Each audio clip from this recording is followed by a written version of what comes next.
I've always been a skeptic, the kind of person who doesn't believe in ghosts, paranormal phenomena, or any of that superstitious nonsense.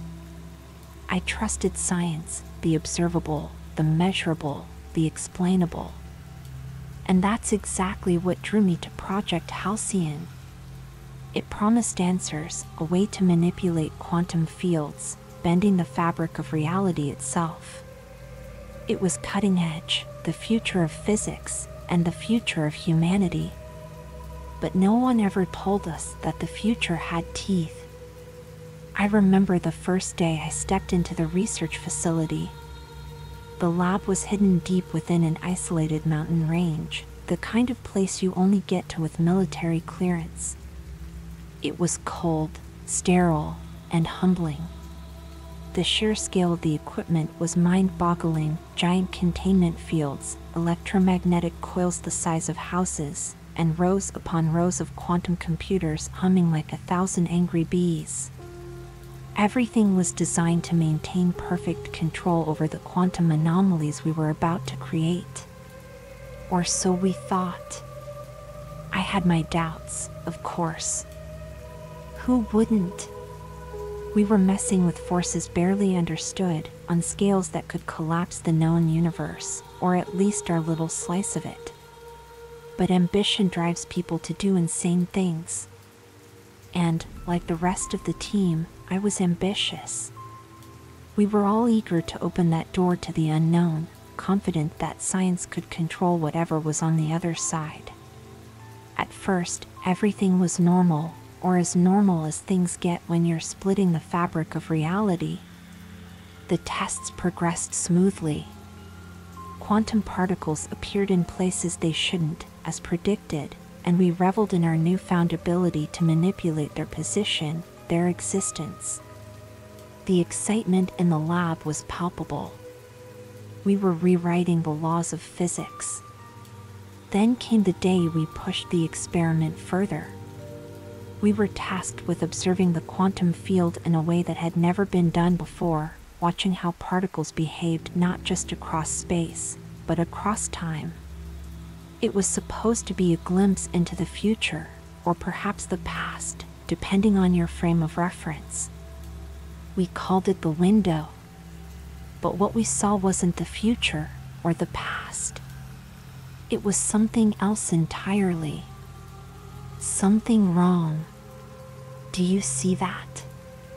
Dr. Caldwell asked, his voice tight with disbelief as he squinted at the monitors. His face, normally stoic and calculating, was now pale. I followed his gaze and froze. At first, it looked like static on the screen, a brief flicker of interference in the field. But as we adjusted the parameters, the image became clearer. It wasn't just random noise. It was a form, a shadow. Humanoid, but twisted. Distorted. That's not possible, I muttered, my breath catching in my throat. Must be an error, Dr. Shaw chimed in, always the pragmatist. The data can't be corrupted like this. But the data wasn't corrupted. It was real. The thing, whatever it was standing there on the other side of the quantum field, shifting in and out of existence as though reality itself couldn't decide whether to let it stay or push it out.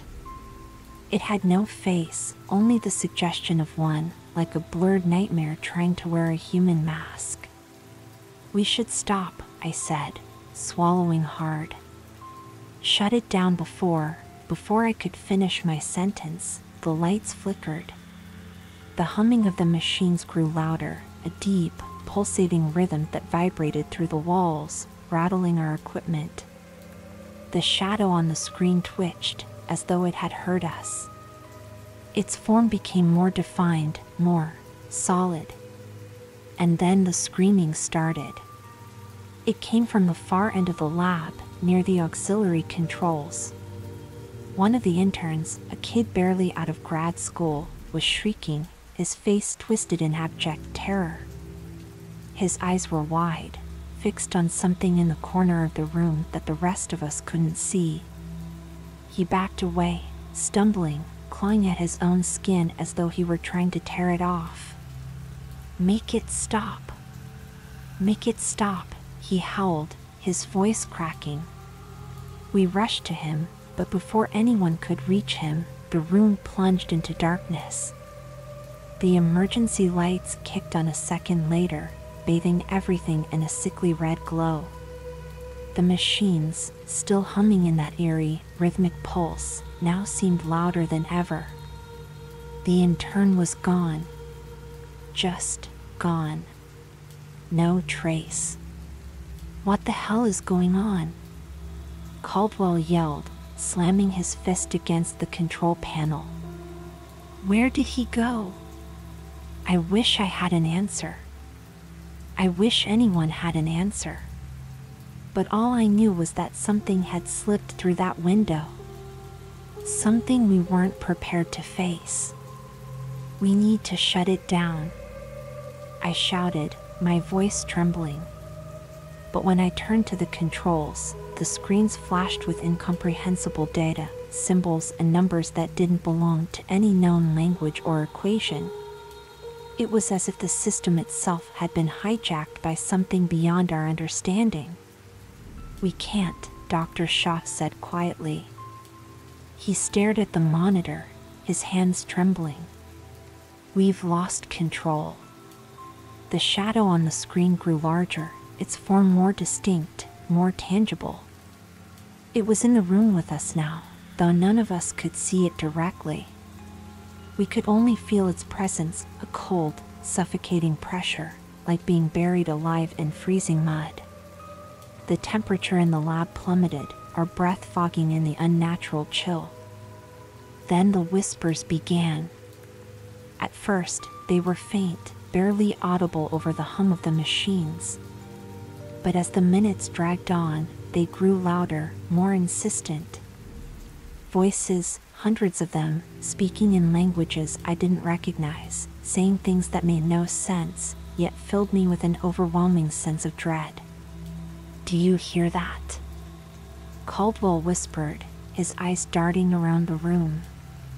I nodded, too scared to speak.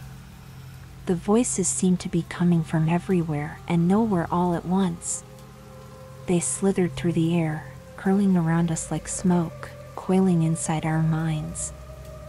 I pressed my hands over my ears, but it didn't help. They were inside me. "It's not real. It can't be real," Sean muttered, pacing frantically. But it was real. The shadows on the screen had started to multiply. There were dozens now, no, hundreds, each one more grotesque than the last. They twisted and writhed, their shapes shifting like liquid, as if reality couldn't fully contain them. And then, they moved. Not on the screen, but in the room. One by one, they slipped through the cracks of reality, emerging from the walls, the floor, the ceiling. Their forms were fractured, flickering in and out of existence, yet solid enough to cast shadows, shadows that didn't align with the emergency lights, shadows that seemed to bend and twist unnaturally. "What are they?" Caldwell whispered, backing away, his voice trembling with fear. I didn't answer. I didn't know what to say. All I knew was that we had opened a door, and now something was coming through, something that didn't belong in our world. Something ancient. Something hungry. Suddenly, one of the figures lunged. It moved with a speed that defied logic, crossing the room in a blur of darkness. Shaw screamed, but the sound was cut short as the thing enveloped him, its body folding around him like a cloak. His scream turned into a gurgle, and then there was nothing, just a smear of darkness where he had been. Caldwell and I backed up, pressing ourselves against the cold metal walls. The shadows were everywhere now, circling us, their whispering voices rising into a cacophony. I could feel them inside my head, in my thoughts, in my very soul. "We have to go," Caldwell gasped, his eyes wide with panic. "We have to get out of here." I nodded, my heart pounding in my chest. But as I turned toward the exit, I froze. One of the shadows was standing there, blocking the door. Its head cocked to the side, as though it were studying us, deciding what to do next. "We're not getting out, are we?" I whispered, my voice barely audible over the relentless hum of the machines and the maddening whispers. Caldwell didn't answer. He just stared, his face pale, his body trembling. And then, without warning, he bolted, running straight toward the door, straight toward the shadow. "No!" I shouted, but it was too late. The shadow enveloped him, just as it had Shaw. His scream echoed in the lab, cut short by a wet, sickening crunch. I stood there, paralyzed with fear, as the shadow turned toward me. Its form shifted, becoming more human, more solid. And then, it spoke. "You opened the door." The voice was like nails on glass, sharp and piercing. It wasn't just in the room. It was in my head, rattling around inside my skull. I clutched my temples, trying to block it out, but it was no use. "You opened the door," it repeated, stepping closer. "And now we are free." I wanted to scream, to run, to do anything, but my body wouldn't move. The shadow reached out, its hand, if you could call it that, hovering just inches from my face. And then, darkness. The darkness swallowed me whole. I don't know how long I was lost in it, drifting through a void that felt infinite. I could hear the faint hum of the machine still thrumming somewhere in the distance, a ghostly reminder of the lab I had left behind. But everything else, the walls, the floor, the air itself, had vanished. The shadow's touch had pulled me into a place beyond time and space, a dimension where reality was a frayed thread, barely holding itself together. I couldn't tell if I was alive or dead. The whispering voices returned, louder now, more insistent, like 100 fingers scratching at the inside of my skull. They didn't make sense. They were speaking words I couldn't understand, in languages that felt ancient, primal, words that weren't meant for human ears. But beneath the surface, I could feel something wrong, something evil. The voices were calling me, pulling me deeper into the void. And then, I heard it. A low, guttural moan, like the sound of wind through a graveyard. It reverberated through the darkness, chilling me to the bone. I didn't want to look, but something, some invisible force, compelled me to turn. My body was no longer mine to control. Slowly, I rotated, my limbs moving of their own accord, until I was facing the source of the sound. I wish I hadn't looked. It was there, right in front of me. A figure, far larger than any of the shadowy creatures we had seen before, loomed in the darkness. Its body was a mass of swirling black mist, constantly shifting and changing, as though it couldn't quite hold its shape. Its eyes, or what passed for eyes, were glowing orbs of pure white, devoid of any life or warmth. It didn't have a mouth, but I could feel its hunger, its desire, as though it were radiating from the very air around it. It was ancient, older than anything I had ever known, older than time itself. "You have trespassed," the thing said, though its voice didn't come from any discernible mouth. The words vibrated through the air, seeping into my brain like poison. "You have opened a door that should never have been opened." I wanted to speak, to scream, to beg for my life, but my voice was gone. I was frozen in place, trapped in the grip of this entity that defied explanation, defied reality itself. "You are not the first," it continued, its voice like the scraping of ice against glass. "Many have come before you. They, too, sought knowledge beyond their understanding. And they paid the price." I could feel something crawling up my spine, something cold and wet, like fingers made of shadow. I couldn't see them, but I could feel them wrapping around me, squeezing the air from my lungs. The darkness was alive, and it wanted me.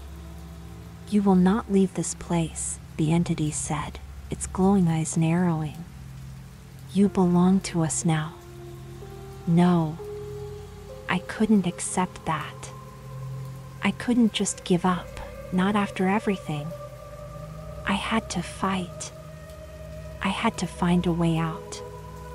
Summoning every ounce of strength I had left, I forced myself to move. My limbs felt like they were made of lead, but I pushed through the weight, step by agonizing step. I didn't know where I was going, there was no direction, no escape, but I had to keep moving. The shadowy tendrils tightened around me, trying to pull me back into the void, but I fought them with everything I had. Suddenly, a light appeared in the distance. It was faint, barely a pinprick in the vast expanse of darkness, but it was there. A way out. I didn't know if it was real or just another trick of this nightmare, but I had no choice. I ran toward it, ignoring the burning pain in my muscles, the whispers clawing at my mind. The entity roared behind me, a sound so deafening it made my ears bleed, but I didn't stop. The light grew brighter, closer, until it filled my vision, blinding me. I could feel the shadows receding, their grip loosening as I neared the light. I reached out, my fingers brushing the edge of the brightness, and then I was back. The lab was still there, though it looked different now. The once sterile walls were cracked and blackened, like they had been scorched by some unimaginable heat. The machines were dead, their once bright screens flickering with static. The air was thick with the stench of burned ozone and decay. But it was real. I could feel the floor beneath my feet, the air in my lungs. I wasn't alone. The survivors, if you could call them that, were scattered around the room. Caldwell was there, his eyes wide and unfocused, muttering to himself. Dr. Shaw's body lay crumpled in the corner, twisted at impossible angles, his face frozen in a mask of terror. Others were missing, presumably swallowed by the same darkness I had just escaped. But the worst part was the mirror. In the center of the room, where the quantum field had once been, there was now a massive, cracked mirror. It stood impossibly tall, towering over everything else, its surface warped and distorted. I could see my reflection in it, but it wasn't right. My face looked back at me, but it was different. The eyes were wrong, too wide, too dark, too empty. I stepped closer, unable to look away. The reflection mimicked my movements, but something was off, something subtle yet horrifying. My reflection's smile was too wide, its teeth too sharp. It was as if the mirror had captured not just my image, but something else, something darker, something evil. And then, it moved. My reflection, the twisted version of myself, stepped forward, out of the mirror. It was no longer bound by the glass. It stood there, grinning at me with that too wide smile, its empty eyes gleaming with malice. "You didn't escape," it whispered, its voice soft but filled with venom. "You never escaped. We're still inside." My heart stopped.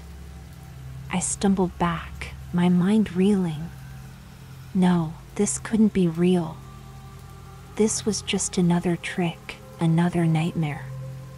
But as I backed away, I realized the truth. The lab was gone.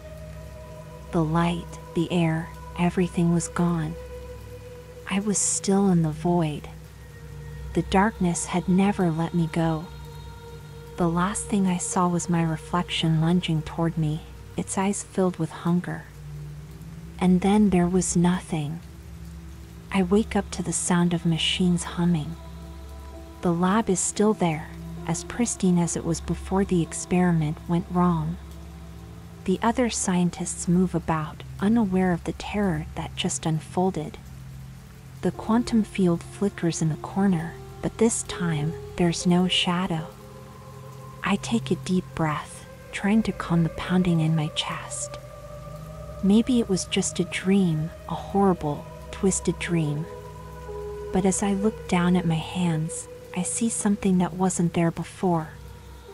A dark, oily substance coats my skin, slowly seeping into my pores. I try to wipe it off, but it only spreads. And then I feel it, the same cold, wet fingers crawling up my spine, wrapping themselves around my neck. The whispers return, louder than ever. I glance at the others, but no one seems to notice. No one hears the voices. No one feels the darkness creeping in. Except me. You can't escape, the voices whisper, echoing in my mind. You opened the door. Now it's your turn. I stumble toward the door, my vision blurring, the darkness closing in again. My breath catches in my throat as the room spins around me, the lab walls warping and bending. I know what's happening. I've seen this before. I'm still trapped. And no one is coming to save me. As I collapse to the floor, my vision fading, the last thing I see is the reflection in the cracked mirror. It smiles. I smile. The darkness takes me.